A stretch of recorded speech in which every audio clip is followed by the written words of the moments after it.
Trump and Putin agree to defeat IS in Syria. U.S. President Donald Trump and Russian counterpart Vladimir Putin have agreed to defeat so-called Islamic State IS in Syria, the Kremlin says. It said a statement was prepared by experts after they met briefly on the sidelines of an Asia-Pacific summit in Vietnam on Saturday. There has been no official confirmation from the U.S. about the statement so far. The Kremlin say they also agreed there was no military solution to the conflict in Syria. A meeting between President Trump and Vladimir Putin was widely expected at the Asia-Pacific Economic Cooperation APEC summit, but few details have emerged. In total, the two leaders had 3 encounters in the Vietnamese port city of Da Nang since late on Friday. They met for the first time in July at the G20 summit in the German city of Hamburg. Questions over Donald Trump's ties to Moscow have dogged his presidency, with key former aides under investigation for alleged collaboration with Russian interference in the 2016 election. The Kremlin has denied the allegations while there was no official comment from the White House.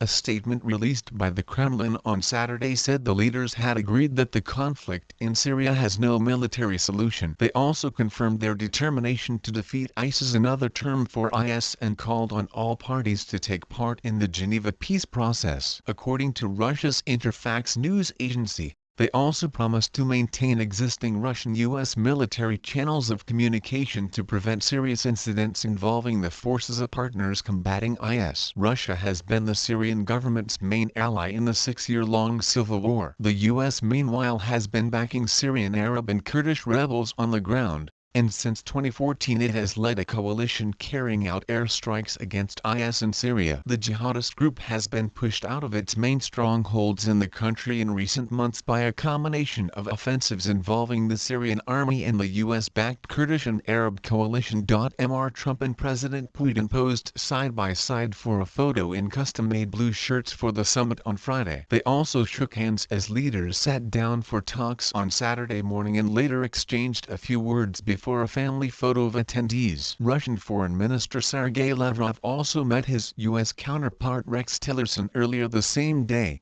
a source from the Russian delegation told Interfax news agency. The Kremlin said the two had coordinated the statement on Syria especially for the meeting in Da Nang. Questions over whether the two leaders would formally meet or not were raised after conflicting statements from the White House and the Kremlin on Friday. Subscribe to the channel and watch other videos on this channel.